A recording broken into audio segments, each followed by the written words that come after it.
Hello guys.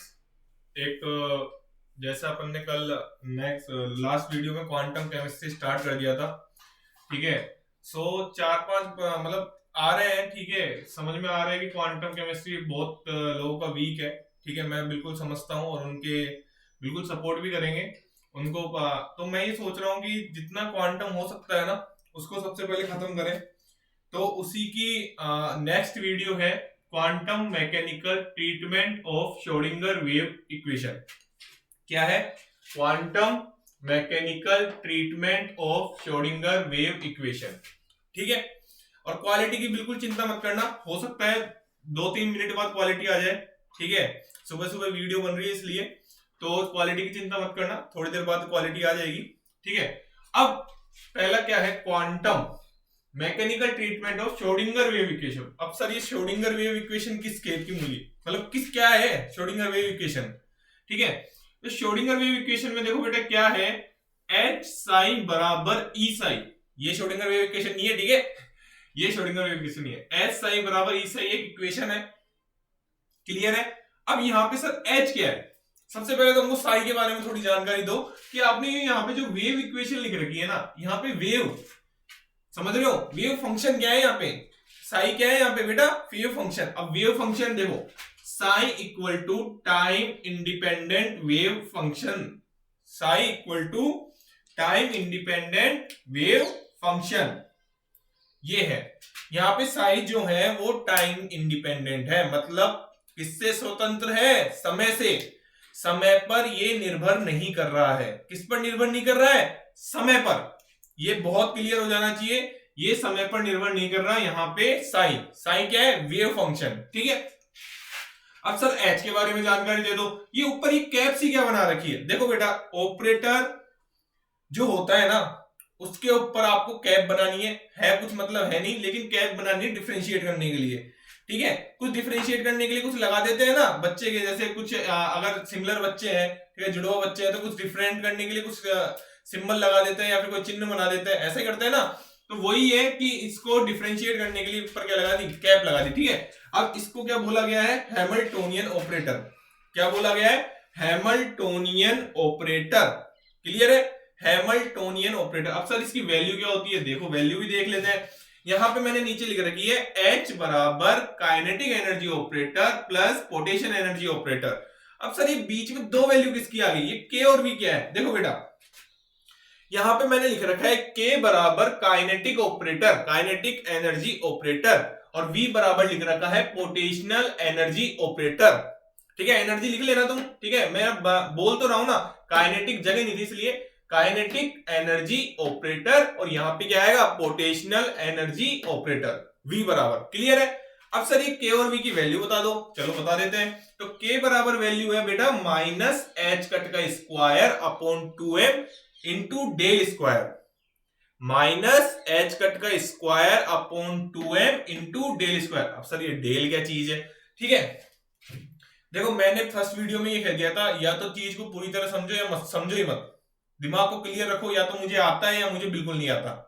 ठीक है, तो यहाँ पे फॉर्मूले में हर चीज का मतलब पता होना चाहिए। जब भी आप वैल्यू रख पाओगे, वैल्यू रख पाओगे तो क्वेश्चन अप्रोच कर पाओगे, अप्रोच कर पाओगे तो पॉसिबिलिटी कि वो आपका सही हो जाए। 100% पॉसिबिलिटी किसी भी चीज की नहीं हो सकती। ठीक है, पॉसिबिलिटी है कि वो क्वेश्चन आपका सही हो जाए। ठीक है, तो अब ठीक है, तो यहां पे डेल क्या है? डेल स्क्वायर क्या है? Laplacian operator. क्या है बेटा? Laplacian operator. ये देखो, लैप्लाशियन ऑपरेटर। ठीक है। अब सर इसकी वैल्यू क्या होती है? हर चीज की वैल्यू है, चिंता मत करो, बिल्कुल सिंप्लीफाई कर रहे हैं। Del square psi upon del x square plus del square psi upon del y square plus del square psi upon del z square. अब सर ये क्या चीज है? Del square psi upon del x square. देखो बेटा, function psi का x के respect में दो बार डिफरेंशिएशन क्या है? Del square psi upon del x square. Del square psi upon del y square क्या है? फंक्शन का y के रेस्पेक्ट में दो बार differentiation. Del square psi upon del z square क्या है? फंक्शन का z के रेस्पेक्ट में दो बार डिफरेंशिएशन। चलो ये सब क्लियर हो गया, बहुत बढ़िया। यहां पे सर ई क्या चीज है? ये ई का तो मतलब बताओ। आपने बता तो दिया H का मतलब बता दिया, साई का मतलब बता दिया, K का मतलब बता दिया, V का मतलब बता दिया, डेल स्क्वायर का मतलब बता दिया। सर मेन चीज जो E लिख रखा है आपने, वो क्या चीज है? वो है एनर्जी। किसी की भी एनर्जी हो सकती है, अभी अपन नेक्स्ट में देखेंगे किस किस की एनर्जी हो सकती है। E क्या है? एनर्जी। सर ये एच कट का मतलब और बता दो, फॉर्मूले में एक एच कट और बच रहा है, उसका मतलब बता दो। एच कट बराबर होता है h/2 मेरे हिसाब से जो क्वांटम पढ़ रहा होगा ना, जो क्वांटम पढ़ रहा होगा वो h/2 आपको जानता ही जानता होगा। ठीक है, बहुत सिंपल है, अपन बहुत पहले से पढ़ के आते हैं। अब इसमें जो इंपॉर्टेंट चीज है वो देखो, h होता है प्लांक कांस्टेंट। क्या होता है? प्लांक कांस्टेंट होता है। इसकी सबसे इंपॉर्टेंट चीज है, इसकी यूनिट मान याद रह जाता है 6.62 into 10⁻34। बट इसकी जो यूनिट है बहुत इंपॉर्टेंट है, नीचे लिख रखी है मैंने, दिख नहीं रही होगी, अब दिख जाएगी शायद। Joule second. क्या है? जूल सेकंड है। ठीक है, इसकी यूनिट क्या है बेटा? Joule second. जूल सेकंड इसकी यूनिट है, ये क्लियर रख लेना। मैं फिर से बता रहा हूं, साई जो है यहाँ पे टाइम इंडिपेंडेंट वेव फंक्शन है, एच हैमिल्टोनियन ऑपरेटर है, डेल स्क्वायर लैप्लासियन ऑपरेटर है। ठीक है, del square psi upon del x square plus del square psi upon del y square plus del square psi upon del z square. E यहाँ पे energy है, H cut यहाँ पे h/2 है। Kinetic operator क्या है? Minus h cut square upon 2m del square. Potential energy operator क्या है? v dash. क्लियर है? यहां तक क्लियर है? इक्वेशन इंपोर्टेंट क्या है? अब देखो श्रोडिंगर, ये जो इक्वेशन बनी है ना, ये वाली, ये बहुत इंपॉर्टेंट इक्वेशन है, बहुत very very important, very very very important. खासकर ये याद रहनी चाहिए अगर क्वांटम केमिस्ट्री कर रहे हो तो। ठीक है, नहीं है तो दिक्कत आएगी। ठीक है, उस दिक्कत का सॉल्यूशन भी अपन जानते हैं। ठीक है, हमको भी बहुत दिक्कतें आई हैं, क्योंकि जरूरी नहीं है ना ये याद रहे, तो याद तो रखना ही पड़ेगा। Del square psi plus 2m। m क्या है यहाँ पे? अच्छा, m का मतलब नहीं बताया सर आपने, अब पकड़े गए। m का मतलब क्या होता है? अब इसको यहां ऐसे लिख देते हैं, मास। m का मतलब क्या है? मास है। 2m upon h cut square into e minus v bracket में मल्टीप्लाई साइन बराबर 0, बराबर साइन बराबर 0। ठीक है, यहां तक समझ में आ गया? ठीक है, अब इसका स्क्रीनशॉट ले लो, वैसे तो ले ही लिया होगा अब तक तो। ठीक है, बहुत एडवांस है बच्चे। ठीक है, ओके, एक बार लास्ट में और दिखा देंगे जिससे वीडियो सही आ जाए। तो अभी अपन ने देखा, क्या देखा? बोर्ड चेंज हो गया ना। ठीक है, टाइम बिल्कुल भी वेस्ट नहीं करेंगे आपका। देखो मैंने पहले से लिख रखा है, ठीक है, ऐसा नहीं है मेरे को आता नहीं है, बट टाइम सेव करना बहुत इंपॉर्टेंट है तुम्हारा। ठीक है, पेपर फरवरी में आ चुका है, मात्र 2 महीने, और 2 महीने में मेरा टारगेट है कि मैं पूरा CSIR नेट गेट और जैम तीनों का सिलेबस, मतलब अप्रोक्स आप क्वालिफाई तो कर जाओ, इतना तो मैं पढ़ा दूंगा। इतनी मेरी गारंटी कि आप क्वालिफाई कर जाओगे, और अगर जिसको पहले से चीजें आती होगी वो रैंक भी अचीव कर जाएगा, इतनी तो मेरी गारंटी है। अगर जिसको पहले से चीजें आती है और ये इनको देख लेगा ना, मतलब लास्ट टाइम पे रिवीजन के लिए है ये, बस ये मैं पढ़ा थोड़ी रहा हूँ, ये मैं केवल रिवीजन करवा रहा हूँ कि अगर जिसको रिवीजन की जरूरत है ना, वो तुरंत ये वीडियो देखे और तुरंत उसका रिवीजन हो जाए।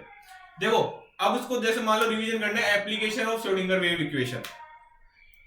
अरे जो अपन ने श्रोडिंगर वेव इक्वेशन पढ़ी थी, del square psi plus 2m upon h cut square into e minus v in multiply psi बराबर 0, ये पढ़ी थी ना, देखो मेरे को याद है। ठीक है, तो उसमें अपना क्या करना है, अब उसके एप्लीकेशन पढ़ लेता है, क्योंकि हर चीज के एप्लीकेशन बहुत इंपॉर्टेंट होते हैं। ठीक है, तो application of Schrodinger wave equation ये लिख रखा है मैंने। पहला उसका एप्लीकेशन क्या है? Particle in box. क्या है पहला उसका एप्लीकेशन? Particle in box. इसको कहां पे यूज में लेंगे? ये कौन सा मोशन होता है ये बताओ? ये यहां पे लिख रखा है ट्रांसलेशनल मोशन।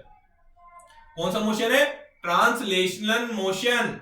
ठीक है, अब इनके बारे में मैं डिटेल में नहीं जाऊंगा। इंपॉर्टेंट चीज ये है कि इनके फॉर्मूले और क्वेश्चन करना। मैं इतनी बात जानता हूं, अगर क्वेश्चन जिस पॉइंट से हो रहे हैं ना, वो पॉइंट क्लियर रखो दिमाग में, दैट्स इट। समझने के लिए पूरी जिंदगी पड़ी है। ठीक है, अभी तुम्हारे लिए इंपॉर्टेंट है क्वेश्चन को करना, नंबर अचीव करना और कॉलेज, अच्छे कॉलेज में पहुंचना। एक बार पहुंच गए बहुत टाइम मिलेगा सीखने के लिए। ठीक है, सेकंड है हाइड्रोजन एटम। ये मेरे सर ने बात कही थी मुझे कि देख मधुर, तू बुक्स में मत पढ़े, जब मैं जैम की प्रिपरेशन कर रहा था, तू सही कर रहा है, तेरे से क्वेश्चंस हो जाते हैं, तू बस इसी पैटर्न को फॉलो कर, और बुक्स पढ़ने की भी तेरे को जरूरत नहीं है, एमएससी में बहुत टाइम मिलेगा। और मेरे को रियलिटी में बहुत टाइम मिला और मैंने बुक्स पढ़ी, एमएससी में मेरी आदत बनी बुक्स पढ़ने की और बहुत सारी बुक पढ़ डाली, ठीक है। तो हाइड्रोजन एटम इसका सेकंड एप्लीकेशन है। और इलेक्ट्रॉनिक मोशन, क्या इलेक्ट्रॉनिक मोशन होता है हाइड्रोजन एटम में। जब इस पे हाइड्रोजन एटम पे आएंगे तो इसको भी समझेंगे। थर्ड है रिजिड रोटर। थर्ड क्या है? Rigid rotor. इसका क्वेश्चन आया था नवंबर 2020 में, जो मेरा गलत हो गया था। मैं बोलता ना क्वांटम मेरा स्ट्रॉन्ग टॉपिक है, सब मतलब सब निकल गया मेरा वहां पे कि कुछ नहीं हो सकता भाई तेरा, ठीक है। बट होप नहीं खोई, लोगों ने साथ दिया तो बढ़ रहे हैं अब आगे। तो रिजिड रोटर से एक क्वेश्चन आया था, उसको भी डिस्कस करेंगे। रोटेशनल मोशन होता है इसमें। कौन सा मोशन होता है? Rotational motion. अब ये आप स्पेक्ट्रोस्कोपी में भी पढ़ चुके होंगे मेरे हिसाब से, ठीक है। किसमें पढ़ चुके होंगे? स्पेक्ट्रोस्कोपी में भी पढ़ चुके होंगे, ठीक है। अब चौथा है सिंपल हार्मोनिक ऑक्सीलेटर। अरे ओ को तो बना दो ढंग से, ऑक्सीलेटर। सिंपल हार्मोनिक ऑक्सीलेटर, ये क्या है? Vibrational motion. ये कौन सा मोशन है बेटा? वाइब्रेशनल मोशन है।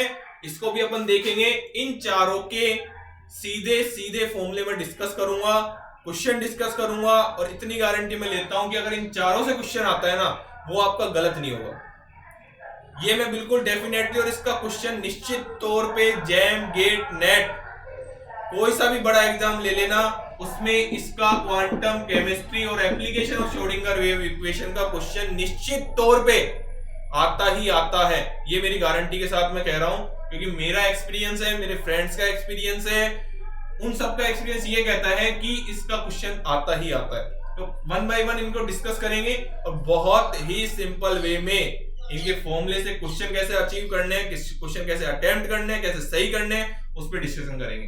बाकी डिटेल के लिए और मतलब वीडियो बहुत है यूट्यूब पे, ठीक है।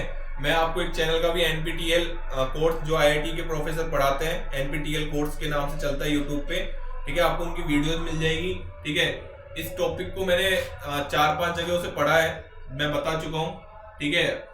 एक तो फर्स्ट सेमेस्टर में IIT Kanpur, third semester IIT Kanpur, IIT Bombay के प्रोफेसर, और आईएससी बेंगलोर, और कोचिंगों का नोट्स का समअप, उन सबका जोड़ यहाँ पे मैं बता रहा हूँ, ठीक है। और मैं केवल और केवल क्वेश्चन पे अप्रोच हो जाए अपनी, उस पर मेरा फोकस है, ठीक है। फटाफट से स्क्रीनशॉट ले लो इसका,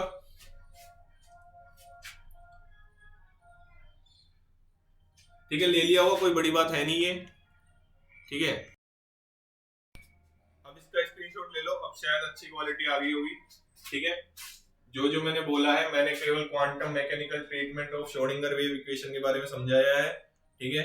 और पूरा समझा चुका हूं मैं, ठीक है। देखो क्वालिटी की भी अच्छी हो जाएगी टाइम के साथ, ठीक है। अभी फाइनेंशियली धीरे धीरे बढ़ते जाते हैं ना, चीजें अपने आप सही होती जाएगी, बिल्कुल भी चिंता मत करो। कि अभी जो मैंने केवल स्टार्ट किया है, ठीक है। और अगर आप सबका प्यार बना रहा ना, तो ये क्वालिटी तो छोड़ो, कंटेंट इतना बढ़िया होगा जिसकी कोई लिमिट नहीं होगी।